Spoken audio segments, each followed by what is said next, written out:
करी प्रार्थना सब जन। परमेश्वर, आज का वचन मेरे लिए हो। पवित्र आत्मा मेरे कानों को खोल दे आज के वचन को सुनने के लिए, ग्रहण करने के लिए और इन वचनों के ऊपर चलने के लिए।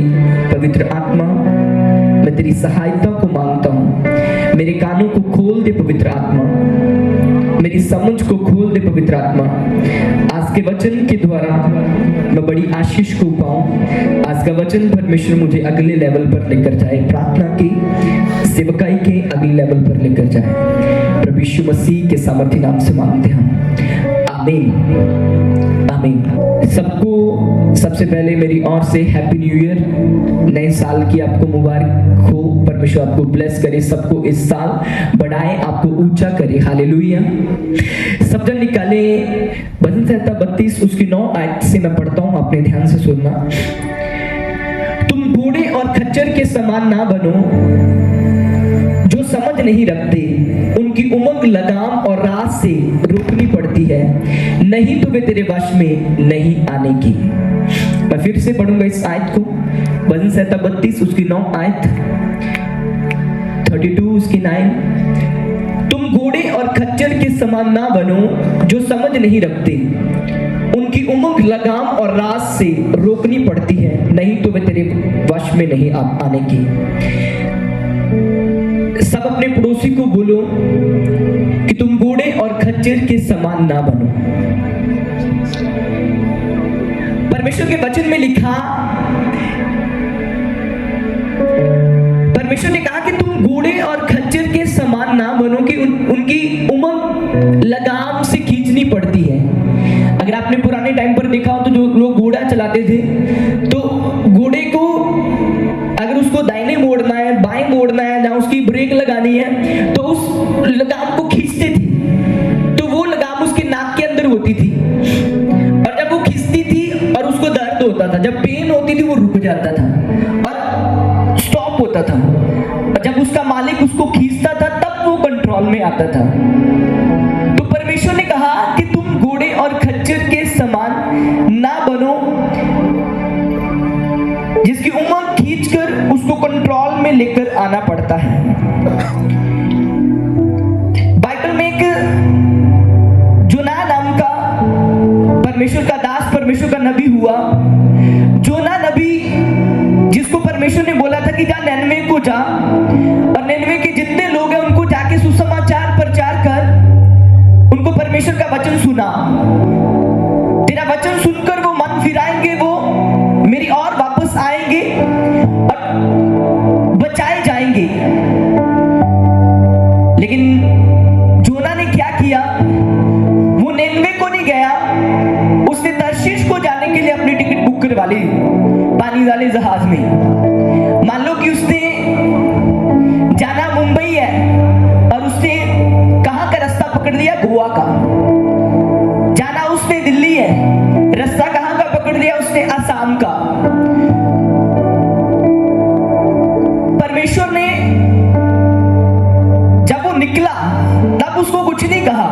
जब वो जहाज में बैठ गया, रास्ते में जा रहा था, जाते जाते परमेश्वर ने बहुत तेज हवाएं चलाई, समुद्र में हवाएं चलनी शुरू हो गई, और वो जिस नाव में, जिस जहाज में वो जा रहा था, वो जहाज डूबना शुरू हो गया। उन्होंने चिट्ठियां डालनी शुरू की कि ये प्रॉब्लम किसकी वजह से आई है, चलो हम चिट्ठियां डालते हैं। एक चिट्ठी दूसरे के नाम पर निकली, तीसरे के नाम पर निकली, पहले के, चौथे के, 10वें के नाम पर निकली।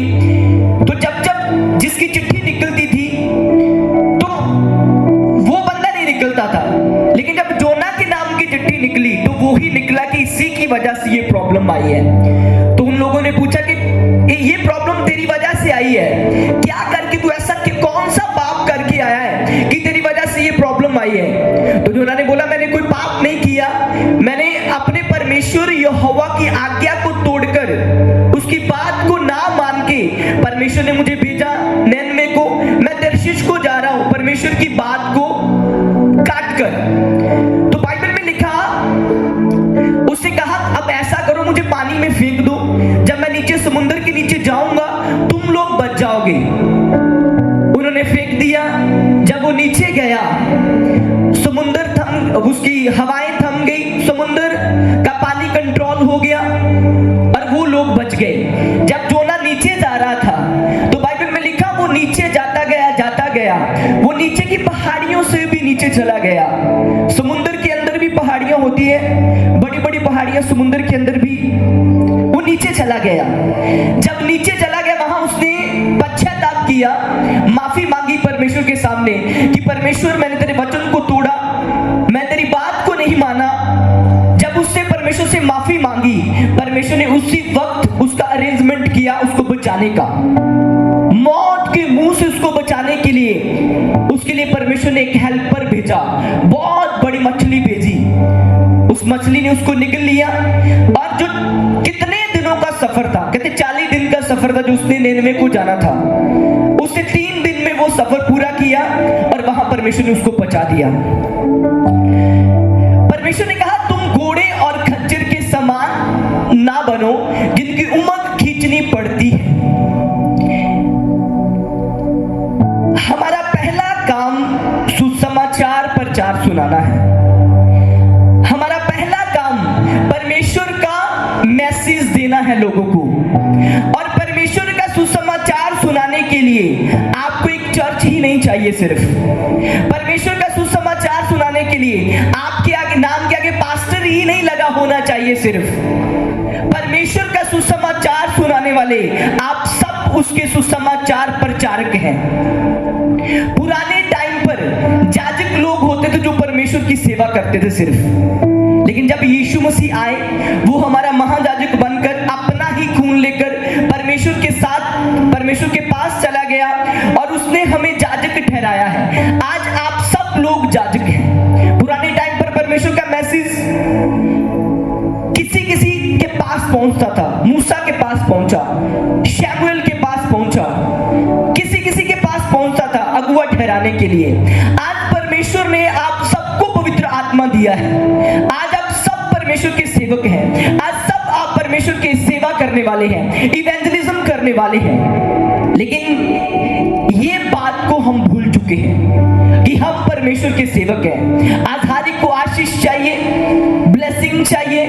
परमेश्वर भी देना चाहता है। क्या परमेश्वर चाहता है, एक बाप चाहता है कि उसके बच्चे भूखे रहें, उसके बच्चे रोटी को तरसे, घर के रेंट को तरसे, उसके बच्चों के पास कपड़े ना हो पहनने के लिए अच्छे? क्या एक बाप चाहता है? जैसे आपका दुनियावी बाप नहीं चाहता, आपका स्वर्गीय बाप भी नहीं चाहता कि आप तंगी में, आप मुसीबतों में रहें। हालेलुया। परमेश्वर भी आपको ब्लेस करना चाहता है, ऊंचा करना चाहता है, लेकिन उसके लिए आपको परमेश्वर एक काम देता है कि मेरी बेटी, मेरे बेटे, तू एक सुसमाचार प्रचारक है। अपने काम में लग जा, अपना काम कर। हालेलुया। परमेश्वर ने जोना की लगाम को खींचा। जब उसकी लगाम खींची, वो वहां गया, जाकर उसने सुसमाचार प्रचार किया। वो निनवे के सारे लोग, हजारों लाखों लोग बचाए गए, वो नरक की आग से बचाए गए। आप नहीं जानते कि आपका मुंह बंद है और आपके आसपास के कितने लोग मर रहे हैं और नरक में जा रहे हैं। और आपको चाहिए आशीष। आप रो रहे हैं परमेश्वर के आगे, परमेश्वर मेरा बेटा नशे से आजाद हो जाए, परमेश्वर मेरा कर्जा चला जाए, परमेश्वर मेरा ये हो जाए काम। प्रभु कहता मेरे बेटे, मैं भी चाहता हूं यही तेरा काम हो, लेकिन जरा तेरा दूसरा नशे वाला ना, उसको जाके मेरे बारे बता। जब तू अपने काम पर लग जाएगा, मैं अपने काम पर लग जाऊंगा, मैं तेरे केस हल कर दूंगा, मैं तुझे चंगा कर दूंगा, मैं तुझे आजाद कर दूंगा। हालेलुया। आज तक आपने कितनी रूहें बचाई हैं? पिछले साल में आपने कितनी रूहें बचाई? आपने कितने लोगों को सुसमाचार प्रचार सुनाया? जिस दिन आप बच गए थे, जिस दिन आपके पास कोई आया था मैसेज लेकर और आपने प्रभु को अपना उद्धारकर्ता ग्रहण किया, वो भी एक दिन था, लेकिन आप उस दिन को भूल गए कि मेरे पास भी किसी ने सुसमाचार सुनाया था, मुझे भी किसी ने आगे गुड न्यूज बताई थी और आप बचाए गए। लेकिन आज हम बैठे हुए हैं, हम रो रहे हैं अपने ही केसों को लेकर, अपने ही दुखों को लेकर, अपने ही दर्दों को लेकर। परमेश्वर कहता काम पर लग जा, सुसमाचार सुना, प्रचार कर, गुड न्यूज दे। जब तू सुसमाचार सुनाएगा, अच्छी खबर सुनाएगा, तो तेरे को ऊपर वाला क्यों ना अच्छी खबर देगा। हालेलुया। और वो अच्छी खबर आएगी आपके फाइनेंस के ऊपर, वो अच्छी खबर आएगी आपकी जॉब के ऊपर, वो अच्छी खबर आएगी कि तेरा कर्जा गवर्नमेंट मुफ्त करती है, वो खबर आएगी कि तेरे बेटे की कैंसर ये ट्यूमर जा चुकी है, वो अच्छी खबर आएगी जब आप प्रभु का अच्छा मैसेज, जिसको सुसमाचार प्रचार कहते हैं, कि परमेश्वर तेरे लिए मारा गया, गाड़ा गया और तीसरे दिन मुर्दों में से जी उठा, जब आप लोगों को ये समाचार देना शुरू कर दोगे। हालेलुया। अगर मैं आपको एक क्वेश्चन पूछूं तो आप मुझे उसका आंसर देना कि जब यीशु मसीह इस धरती से जा रहे थे स्वर्ग में उठकर, यीशु मसीह मारे गए, गाड़े गए और तीसरे दिन मुर्दों में से जी उठे और 40 दिन इस धरती पर रहे, और 40 दिन के बाद जब वो स्वर्ग में जा रहे थे तो जाते जाते एक शब्द बोलकर गए थे, एक लाइन बोल के गए थे। वो कौन सी लाइन थी? मैं आपसे पूछता हूं क्वेश्चन, वो कौन सी लाइन थी? क्या किसी को पता कौन सी लाइन थी वो? परमेश्वर ने कहा जाओ, धरती की छोर तक जाओ, चेले बनाओ, सुसमाचार सुनाओ, गुड न्यूज दो। यीशु मसीह की आज्ञा थी वो। हालेलुया। हम उस बड़ी आज्ञा को आज भूल चुके हैं। हम अपने केसों को तो याद रखते हैं, अपनी बीमारियों को याद रखते हैं, लेकिन उस बड़ी आज्ञा को, परमेश्वर की आज्ञा को हम भूल चुके हैं कि परमेश्वर ने जाते समय क्या कहा था। और जब इंसान भूल जाता है तब परमेश्वर उसकी लगाम को खींचता है। आपके जीवन में आप मसीह में हैं, अगर प्रॉब्लम में हैं तो वो प्रॉब्लम, कुछ सारी प्रॉब्लम शैतान की वजह से नहीं होती, कुछ प्रॉब्लम इंसान की पाप की वजह से है, कुछ प्रॉब्लम परमेश्वर जानबूझ के बंदे की जिंदगी में रखता है ताकि बंदे की लगाम को खींचूं, और वो जब लगाम खींची जाए और वो परमेश्वर की ओर बढ़ पाए। हालेलुया। 3 प्रकार के लोग होते हैं। एक प्रकार के वो लोग जिनको पता है कि मैंने ये काम करना है परमेश्वर का, मैंने परमेश्वर का सुसमाचार प्रचार सुनाना है, मैंने परमेश्वर के राज्य के लिए बोना है, मैंने परमेश्वर के कामों को करना है, मैंने अपना टाइट दशवंश में अपना सारा वो निकालना है ताकि परमेश्वर के काम ना रुके, मैंने बताना है नए लोगों को परमेश्वर के बारे। एक प्रकार के वो लोग हैं। दूसरे प्रकार के वो लोग हैं जब उनके ऊपर बीमारी आती है, कर्जा आता है, नशा आता है, दुख आता है, परमेश्वर जब लगाम खींचता है तब सुधर जाते हैं, फिर वापस आते हैं, फिर कामों को करना शुरू करते हैं, फिर टाइट जो बंद कर दिया था दशवंश वो देना शुरू कर देते हैं, फिर वो परमेश्वर के कामों को करना शुरू कर देते हैं। ये दूसरी कैटेगरी के लोग होते हैं। तीसरी कैटेगरी के वो होते हैं जिनको परमेश्वर कितना भी खींच ले, बीमारी आ जाए, टीबी आ जाए, कैंसर आ जाए, फिर वो परमेश्वर की तरफ नहीं मुड़ते। वो लोग नरक के लिए अपना रास्ता तैयार करते हैं। हालेलुया। और मेरा बिलीव है आज से आप पहली कैटेगरी के बनेंगे। हालेलुया। आज से आप पहली कैटेगरी के लोग बनेंगे। परमेश्वर आपको ब्लेस करेगा, ऊंचा करेगा, आपके जीवन में कार्य करेगा।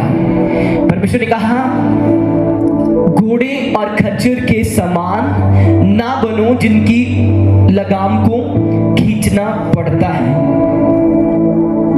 जब परमेश्वर ने अब्राहम को इसहाक दे दिया था, जब उसको उसकी आशीष मिल गई जिसकी उसको पता था परमेश्वर देने वाला है, लेकिन बाहर से उसके मन से निकल चुका था कि परमेश्वर क्या पता दे ना दे बेटा, क्योंकि एज बहुत हो गई थी। जब परमेश्वर ने अब्राहम को इसहाक दे दिया तो बाइबल कहते कि उसका प्यार, जो उसका लव था, परमेश्वर से टूटता गया धीरे धीरे, और अपने बेटे से उसका लव, उसका प्यार बढ़ता गया। जब उसका प्यार बढ़ता गया तो परमेश्वर ने उसकी थोड़ी सी लगाम खींची। परमेश्वर ने कहा चल अब बेटे, अपने बेटे को ले जा, मोरिया पर्वत पर ले जा और इसको मेरे लिए कुर्बान कर दे।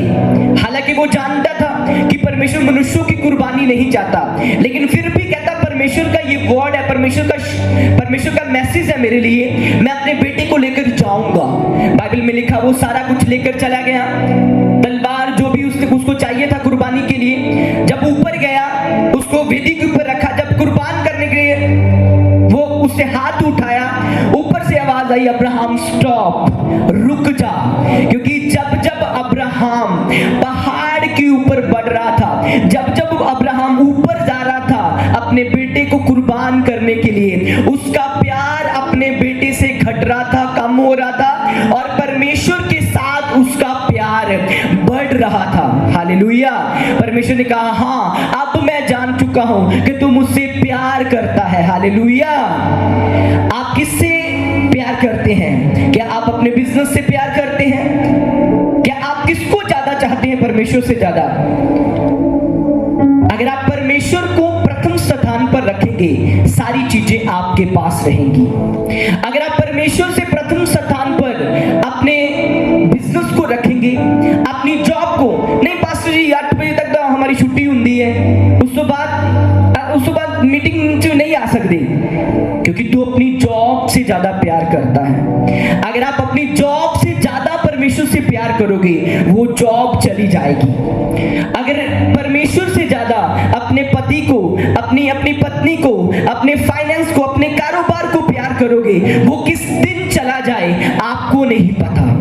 लेकिन जब परमेश्वर को प्रथम रखोगे, सब चीजों को दूसरे स्थान पर रखोगे, फिर परमेश्वर उनको भी संभाल कर रखेगा। क्योंकि परमेश्वर नहीं चाहता था इंसानों की गुलामी, इंसानों की कुर्बानी।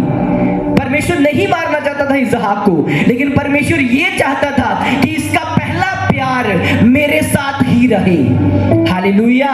जब वो रेडी हो गया उसको कुर्बान करने के लिए, तब परमेश्वर ने जान लिया कि नहीं, अब फिर ये लाइन पर आ चुका है, अब इसका पहला प्यार फिर से मेरे साथ हो चुका है। हालेलुया। आप ये परमेश्वर को दिखाते हैं जब आप सुसमाचार सुनाते हैं कि परमेश्वर मैं तुझसे प्यार करता हूं। सुसमाचार सुनाना आपका हथियार है। सुसमाचार सुनाना आपका वेपन है, आपका हथियार है। जब आप सुसमाचार सुनाते हैं, शैतान के मुंह के ऊपर आप थप्पड़ मारते हैं, शैतान के मुंह के ऊपर आप मारते हैं, और वो शैतान हारता है जब आप सुसमाचार सुनाते हैं। सुसमाचार क्या सुनाते हैं? हाँ भाई, मैं चर्च गया, परमेश्वर ने मुझे छुआ, ये बीमारी मेरे जीवन से गई, ये गरीबी मेरे जीवन से गई। हो सकता गरीबी चली गई, बीमारी हो, आप बोलते हैं हो सकता बीमारी चली गई हो, गरीबी रह गई हो। जब आप रोज बोलेंगे गरीबी चली गई, परमेश्वर ने मेरे को आजाद किया गरीबी से, बीमारी चली गई, परमेश्वर ने मेरे को आजाद किया बीमारी से। जब आप बीमारी का बोलेंगे चली गई चली गई चली गई यीशु के नाम से, लोगों को रोज बताएंगे, वो गरीबी भी चली जाएगी। हालेलुया। जब आप रोज बोलेंगे बीमारी चली गई, वो गरीबी भी चली जाएगी। जब आप रोज बोलेंगे कि ये काम परमेश्वर ने मेरे जीवन में किया, जो नहीं हुए अभी तक, वो भी होने शुरू कर देगा परमेश्वर। लेकिन आप शुरू तो करें। सुसमाचार सुनाना आपकी पावर है, आपकी सामर्थ है।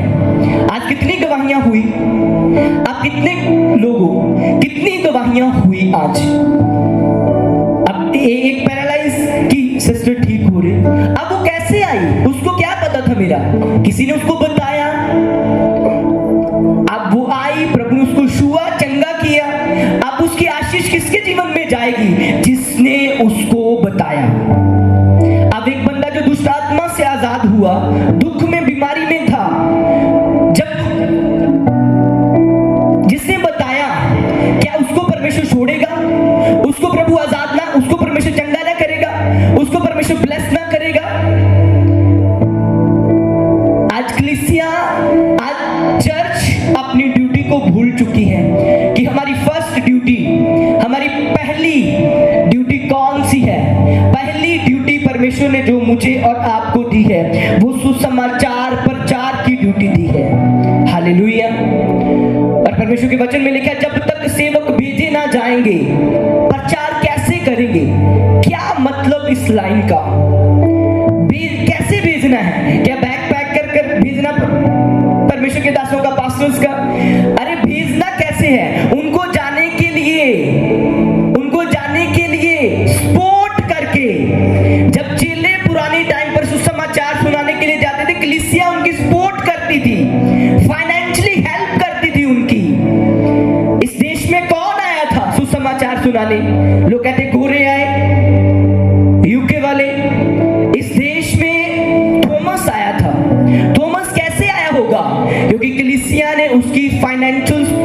होगी, पानी वाले जहाज का किराया दिया होगा, उसको खाने के लिए, पीने के लिए, उसको रहने के लिए, सब सिस्टम के लिए उसको पैसे दिए होंगे, उसको भेजा होगा, तब वो इंडिया में आया। जब वो इंडिया में आया, आज हम सब उसका बोया गया बीज हैं। थोमा के द्वारा हम सब आज यीशु मसीह को जानते हैं। और वो कैसे आया? बाइबल कहती जब तक सेवक भेजे ना जाएंगे, यानी पीछे से फाइनेंशियल हेल्प करके भेजे ना जाएंगे, तब तक वो कैसे प्रचार करेंगे? हालेलुया। आप फाइनेंशियली स्ट्रांग है, आप अच्छी जॉब कर रहे हैं, आपके पास गवर्नमेंट जॉब है और आपने कभी भी सुसमाचार प्रचार के लिए पैसा नहीं बोया, इसका मतलब आपका लव, आपका प्रेम आपके पैसे से है, ना कि आपके परमेश्वर से। और परमेश्वर ने कहा मैं लगाम खींचूंगा, फिर उस पैसे के ऊपर लगाम खींचूंगा, कर्जे के द्वारा, फजूल खर्ची के द्वारा मैं लगाम खींचूंगा। जब लगाम खींचेगी, फिर 3 कैटेगरी में से फिर परमेश्वर चेक करेगा कि ये बंदा कौन सी कैटेगरी का है। अगर थर्ड, तीसरी वाला हुआ तो वो तो नाश होगा, फिर उसका पैसा भी उसके साथ नाश होगा। लेकिन जो पहली और दूसरी वाला होगा, वो समझ जाएगा कि नहीं, परमेश्वर ने अब मेरी लगाम खींची है, अब मुझे परमेश्वर का काम करना है। हालेलुया। और मैं आपको सच कह रहा हूं, जब इस मीटिंग के बाद आप सुसमाचार प्रचार करेंगे, नेक्स्ट मीटिंग का, आप सेम नहीं रहेंगे, आप बड़ी आशीषों को पाएंगे। हर केस हाथ रख के प्रार्थना करने से हल नहीं होता, एक बात मेरी याद रख लेना। हर केस आप हाथ रख के प्रार्थना करने से हल नहीं होता। ले हैंड से डिलीवरेंस होती है, परमेश्वर काम करता है, लेकिन हर केस हल नहीं होता। हर केस आपकी प्रार्थना के द्वारा हल नहीं होता, उसके लिए सेवा करनी पड़ती परमेश्वर की। परमेश्वर के राज्य के लिए सीरियस होना पड़ता है। हालेलुया। आज से कुछ साल पहले, थोड़े साल पहले, मैं सेवकाई से थोड़ा अलग हो गया और बिजनेस स्टार्ट कर दिया। एक बिजनेस किया, फेल हो गया, दूसरा बिजनेस किया, वो भी फेल हो गया, लाखों रुपया खराब किया। तब मुझे पता चला परमेश्वर ने मेरी लगाम खींची। क्यों? क्योंकि मेरा काम बिजनेस नहीं है, मेरा काम सेवकाई है, मेरा काम सेवकाई करना है। हालेलुया। तो जब अब मैं सेवकाई कर रहा हूं तो परमेश्वर मुझे सेवकाई में बढ़ा रहा है। ऐसा नहीं कि क्रिश्चियन का बिजनेस फेल हो जाए, बट मेरी वो कॉलिंग नहीं थी। परमेश्वर ने मेरी लगाम को खींचा कि वापस आ, वापस। हालेलुया। आपकी सेवकाई क्या है? आपका काम क्या है? हो सकता है आपका काम बिजनेस करना है, उस बिजनेस में से परमेश्वर के राज्य के लिए बोना। हो सकता है आप टीचर है, आप एडवोकेट है। आपका काम क्या है? अपने उन लोगों को जो आपके साथ एडवोकेट है, जो आपके साथ ऐसे पोस्ट के लोग हैं, उसको सुसमाचार सुनाना। एक पुलिस ऑफिसर को अगर मजदूरी करने वाला सुसमाचार सुनाएगा तो उसका प्रभाव बहुत कम पड़ेगा।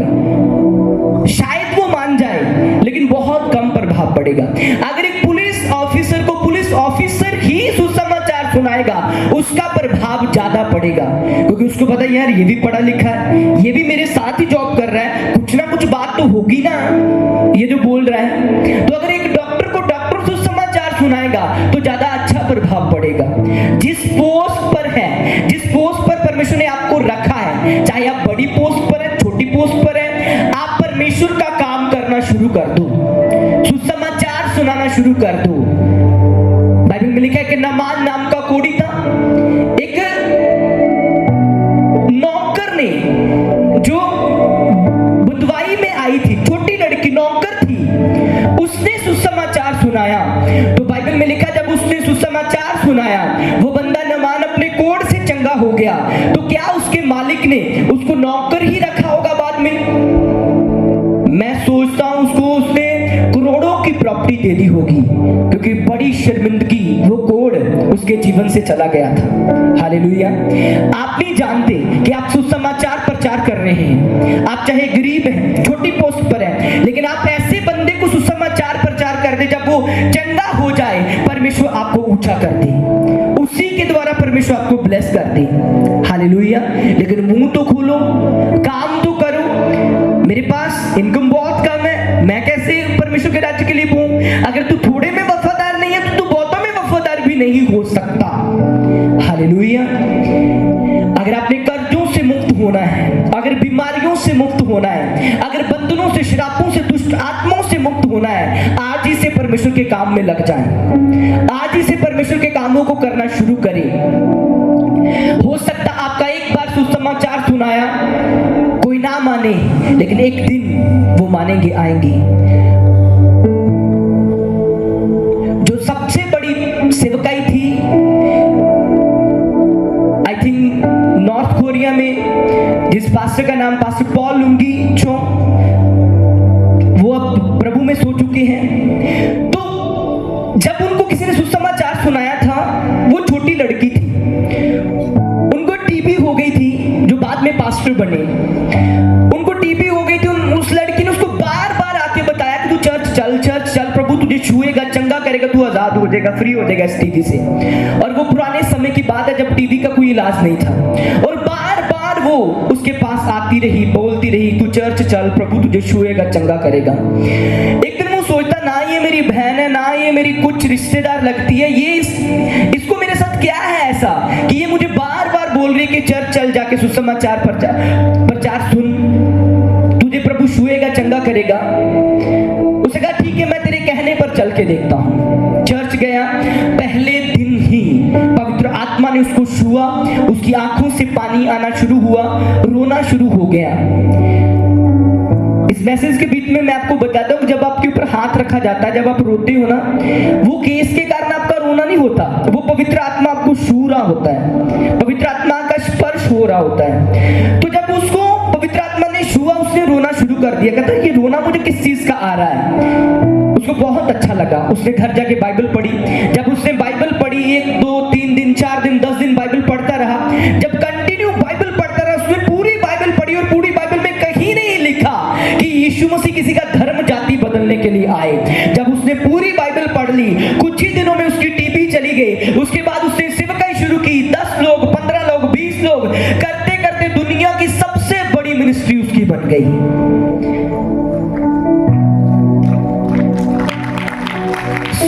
सुसमाचार सुनाने वाला कौन था? छोटी लड़की। जिसको बचाया वो कौन था? विरोधी। जब वो बचा, उसने क्या किया? लाखों को बचा दिया। आप नहीं जानते कि आप एक बंदे को जिसको बचा रहे हैं, वो करोड़ों को बचाने वाला हो। क्या कभी आपने अपने हॉस्पिटल में जहां जॉब करते हो कभी मुंह खोला? कभी आप स्टूडेंट हो कॉलेज में, कभी मुंह खोला, बताया कि यीशु मसीह आपको आजाद करेगा? आज दुनिया दुख में है, आज दुनिया डिप्रेशन में है। आज जो स्टूडेंट है उनको अपनी स्टडी की टेंशन है, उनको अपनी जॉब की टेंशन है। जो मैरिड है, जिनके बच्चे छोटे हैं, उनको अपनी फैमिली की टेंशन है। कोई नशों में फंसा हुआ है, कोई व्यभिचार में दुखी है। तो दुनिया दुख में है और प्रभु वेट कर रहा है कि आप कुछ करें, और आप परमेश्वर की ओर देख रहे हैं कि परमेश्वर कुछ कर। परमेश्वर मेरा मुझे गरीबी से निकाल, परमेश्वर मुझे बीमारी से निकाल, परमेश्वर ये कर, ऊंचा कर, ब्लेस कर। प्रभु कहते तू कुछ कर। ये जो 1000 लोग तेरे सामने हैं, ये जो तेरे कॉलेज में है, ये जो तेरी जॉब पर है, ये जो तेरे ऑफिस में, इनके लिए तू कुछ कर। मैं भी तेरे लिए करने के लिए तैयार हूं। हालेलुया। परमेश्वर कहता अगर तुम नहीं माने तो मैं तुम्हारी लगाम को खींचूंगा। कितने जाने जो बिन लगाम खिंचाए परमेश्वर के कामों को करेंगे? अपने हाथों को उठाएं। जो नहीं उठा रहे वो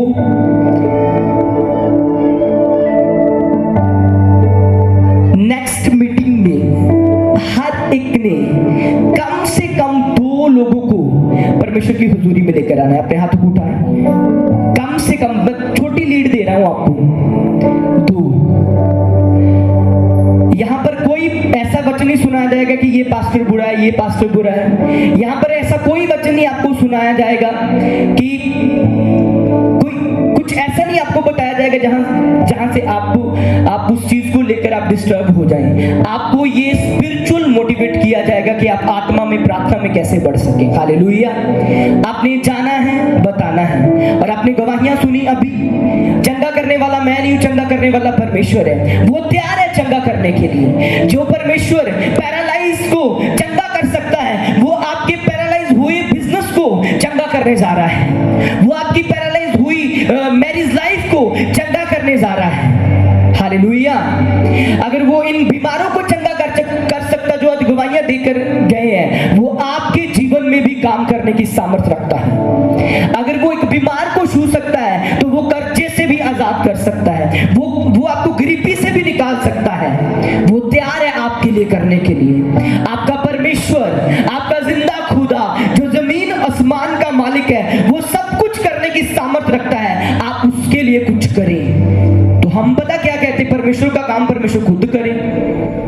अरे परमेश्वर का काम, जब आपके घर में शादी होती है तो आप दुआ भी करते हैं कि परमेश्वर कुड़ी दी मैरिज है, हाँ लड़की की मैरिज है, तो उसके लिए अरेंजमेंट करें। और साथ में आप बाहर भी जाते हैं, हाँ कि थोड़े पैसे चाहिए, हाँ थोड़े पैसे चाहिए, हाँ हेल्प चाहिए, लड़की की मैरिज है।